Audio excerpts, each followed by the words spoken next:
que de chemin parcouru depuis ces chroniques des recrues. Oh boy. Tu te rappelles avec la rondelle improvisée qu'on pitchait n'importe comment, puis tout ça. D'Anthony Martineau à Nicolas Cloutier.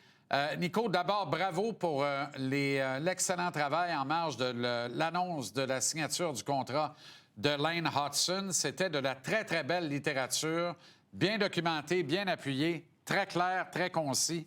Et ça a fait du bien de lire ça. Une fois qu'on a dit ça, explique-moi en quoi des infos privilégiées t'ont permis ici de me voler un condominium. Et juste avant, Jean-Charles, je voulais te dire que j'ai beaucoup de respect parce que je suis pas venu ici pour faire un victory lap. Je suis pas venu ici pour te le remettre dans la face. Puis je trouve que tu as montré beaucoup de classe hier. Quand on a parlé du pari sur les réseaux sociaux. Ben oui. Puis j'ai vraiment aimé notre échange qu'on avait eu sur le plateau. C'était un beau débat. Ben, je pense que ça a gelé, d'ailleurs, les mécréants qui disaient... Mais tu sais... Il n'y a pas d'animosité entre nous deux. C'est ça que les gens ne comprennent franchement. pas. Puis je pense qu'il y a un respect qui est mutuel. Absolument. Il y a beaucoup de respect, d'ailleurs, pour ce que tu Absolument. as fait. Là où peut-être qu'il y avait une donnée que j'avais, que toi, tu n'avais pas, c'est que ça faisait plusieurs mois que je travaillais sur ce dossier-là. Et moi, je savais que Lane Hodgson, dès le 1er juillet, avait donné un mandat à ses représentants et c'était règle le contrat avant le début de la saison régulière. À ce moment-là, ça donne pas... Déjà, Lane Hodgson était un joueur autonome avec compensation 10.2C. Alors, pas de droit d'arbitrage, pas le droit de recevoir une offre hostile. Et Lane Hodgson n'aurait jamais fait la grève l'an prochain. Non. Alors, et il y avait aussi une date limite pour les bonnies à la signature, le 16 septembre prochain, qui aurait plafonné les bonnies à 42 millions. Alors, Sean Coffey, qui est l'agent de Lane Hodgson, travaillait dans les pires conditions possibles en termes de leverage, en termes de pouvoir dans les négociations. Tu dis 16 septembre. Prochain. La prochaine convention collective aurait plafonné les bonnies. Alors, du moment que tu ne pouvais pas profiter de l'année de plus là, pour ajouter aux arguments légaux dans la jurisprudence du contrat, tu savais que tu allais signer un peu en deçà de la valeur du marché avec Lane Hodgson. Alors, c'est pour ça que je savais d'emblée que Kent Hughes, en bon négociateur qu'il est, allait exploiter tous ces leviers-là. Dans l'objectif de demeurer à Montréal, et c'était l'objectif Absolument. de Lane Hodgson, et ça, Kent Hughes le savait pertinemment. Parce qu'un joueur américain peut aussi bien dire « Oui, mais on va écouler le temps, puis on va aller jouer ailleurs, puis on va aller faire sauter la banque ailleurs. » Mais c'est pas si grave que ça. L'autre problème, c'est que Sean Parce que Coffey, les bonnies, c'est une donnée importante ici au Québec. Oui, puis on va y venir rapidement. Des allègements fiscaux possibles.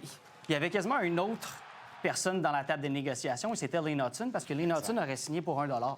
Et ça, c'est compliqué là, pour l'agent. C'est drôle que tu dises ça, parce que la première offre du Canadien, c'était 8 ans et $1 de moins par année que Nick Suzuki. Ça n'a pas passé. Là.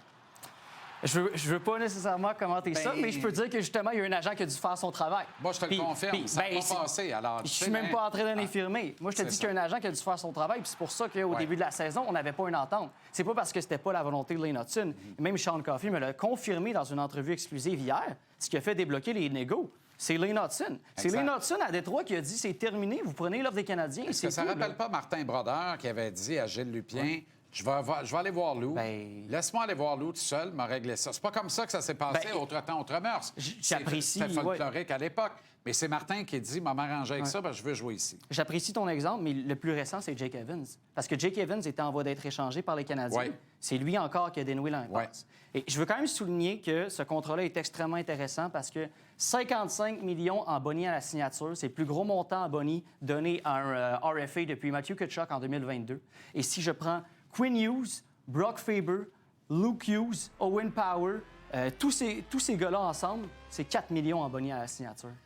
Oui, mais il y a la marque Kent Hughes, il y a le style Kent Hughes, et malheureusement, là, ça connaît une date de péremption pour tout ce que tu as illustré avec la prochaine convention, mais on voit que ça déboule et qu'on se dépêche là, à ratifier des ententes pendant que ça peut être encore des ententes de 8 ans et non pas plafonnées à 7, et pendant que les bonnies sont moins plafonnés également.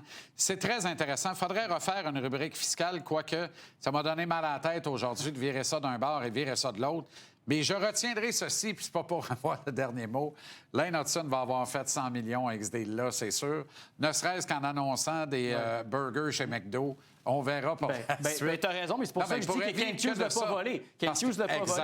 Mais, non, il n'y a pas de mais c'était pas la discussion qu'on avait quand même. On parlait quand même de cap-it à ce moment-là. Complètement. Et c'est encore une affaire de cap-it aussi. Là, la beauté du cap-it, c'est que... Et là, il fait un Sidney Crosby de lui-même. Sid qui dit, moi, je joue pour mon numéro, vous avez de l'argent, entourez-moi, on gagne des coupes, ça nous a donné 3. Et tout devient possible en ce sens-là. Un gars comme Mike Matheson, qui se voyait sous d'autres cieux, commençait déjà un deuil à faire, peut rêver rester ici parce que, mine de rien, le 1,5 à 2 par année qu'on donne pas à Hudson, ça fait ça de plus dans Besançon pour être capable de retenir les services de Matheson. Montréal devient une destination, les joueurs vont laisser de l'argent sur la table. Son agent me l'a même confirmé. Je veux dire, en affaire, il n'y aura même pas de neige dans les rues cet hiver, puis les trous vont être bouchés à part de ça. Montréal est une ville extraordinaire, c'est la destination numéro 1 en Amérique. Mais blague à part, pour jouer au hockey et espérer gagner des championnats, je le crois. Merci, Nico. Excellent travail. Allez relire ça si vous ne l'avez pas lu. tvrsport.ca, notamment cette entrevue exclusive avec l'un des agents de Quartex au dossier de Lane Hudson.